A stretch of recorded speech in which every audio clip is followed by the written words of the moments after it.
Hello friends, मैं doctor Navdeep Goyal MBBS DNB international society of hair restoration surgeons का member हूं। आज हम बात करेंगे एफयूटी और FUE techniques of hair transplantation. मतलब दो तरीके से हेयर ट्रांसप्लांट की मेन टेक्निक्स हैं दो। एक एफयूई होती है जिसमें से हम पीछे से एक एक बाल करके निकालते हैं। एक एफयूटी टेक्निक होती है जिसको हम स्ट्रिप सर्जरी भी बोलते हैं, जिसमें हम पीछे से पूरी स्ट्रिप निकाल लेते हैं। आज हम बात करेंगे कि दोनों में क्या फ़र्क है, क्या डिफरेंस है, किसका रिज़ल्ट बेहतर रहता है, कौन सी टेक्निक से करना चाहिए और कौन सी से नहीं करना चाहिए। सबसे पहले हम आएंगे एफयूटी टेक्निक के ऊपर कि एफयूटी टेक्निक बेसिकली होती क्या है। एफयूटी टेक्निक जो होती है उसमें हम लोग एक स्ट्रिप निकाल लेते हैं आपके पीछे से।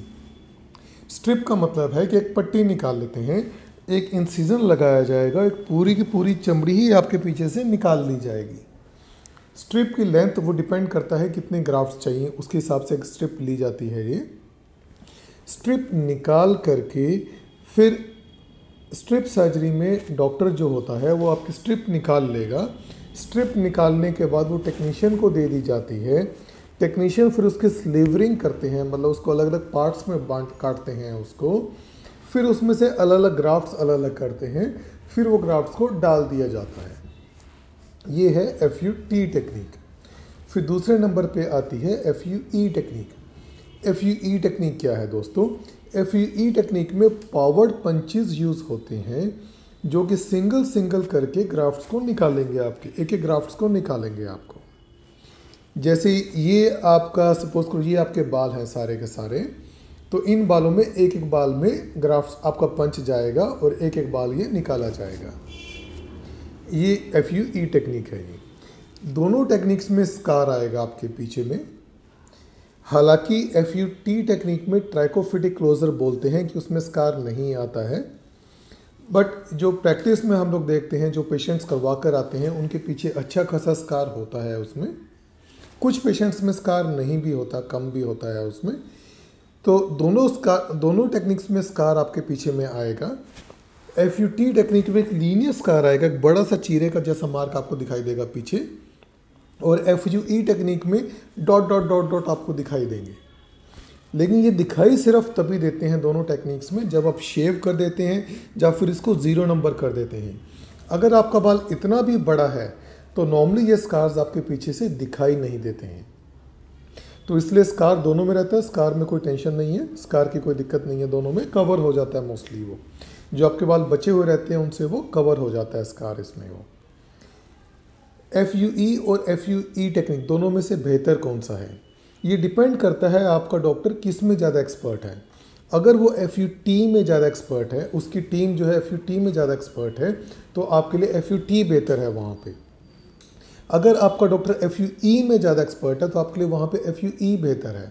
नॉर्मली दोस्तों डॉक्टर लोग अपनी एक स्पेशलाइजेशन कर लेते हैं कि जैसे एक डॉक्टर इस चीज़ में ज़्यादा एक्सपर्ट है, एक डॉक्टर उस चीज़ में ज़्यादा एक्सपर्ट है। तो आप जिस एक्सपर्ट के पास जा रहे हैं, आप जिस तरीके से जा रहे हैं, नॉर्मली डॉक्टर सीखते सब कुछ है, आता उनको सब कुछ होता है। उनको एफयूई भी आती होगी, उनको एफयूटी भी आती होगी, लेकिन जिसमें वो स्पेशलाइजेशन ज़्यादा कर लेते हैं, जिसकी प्रैक्टिस वो ज़्यादा कर लेते हैं, वो चीज़ वो ज़्यादा एक्सपर्ट हो जाते हैं। दूसरी बात, रिज़ल्ट किसके बेहतर होते हैं?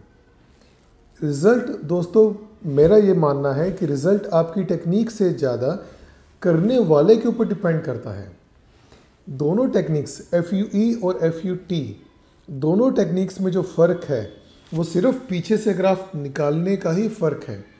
आगे लगाने में कोई फ़र्क नहीं है। आगे लगाने का टेक्निक, आगे लगाने का तरीका दोनों टेक्निक्स में बिल्कुल सेम है, एफयूई में भी और एफयूटी में भी। दोनों टेक्निक्स में आगे छेद बनाए जाएंगे और उसमें ग्राफ्ट डाले जाएंगे। डायरेक्शन, मतलब स्लिटिंग सब कुछ सेम रहता है दोनों में, अरेंजमेंट सब कुछ सेम रहता है दोनों में। सिर्फ मैटर रिजल्ट में ये चीज़ करता है कि आपका करने वाला डॉक्टर कौन है। अगर एफयूटी टेक्निक से करवा रहे हैं तो ये चीज़ ध्यान रखिए कि जितने भी छेद बनाए गए हैं वो सारे के सारे डॉक्टर द्वारा ही बनाए जाने चाहिए। ऐसा नहीं है कि डॉक्टर आया सिर्फ स्ट्रिप निकाली और उसके बाद सारा काम छेद बनाने का, ये करने का, वो करने का सारा काम टेक्नीशियंस ने किया। नहीं, वो प्रॉपर नहीं है, वो सही नहीं है।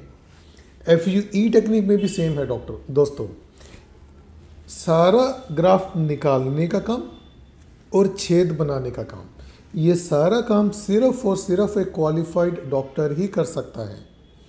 सिर्फ ग्राफ्ट निकले रहेंगे, छेद बने रहेंगे, उनको डालने का काम ही टेक्नीशियन को दिया जा सकता है। लेकिन छेद बनाना और ग्राफ्ट निकालना ये सारा काम बहुत इंपॉर्टेंट काम होता है। इसी में ज़्यादा ग्राफ्ट डैमेज होते हैं, इसी में डायरेक्शन डिसाइड होती है, आपका एंगल डिसाइड हो जाता है। तो ये स्टेप्स बहुत इंपॉर्टेंट है, इनको आप ध्यान में रखिए।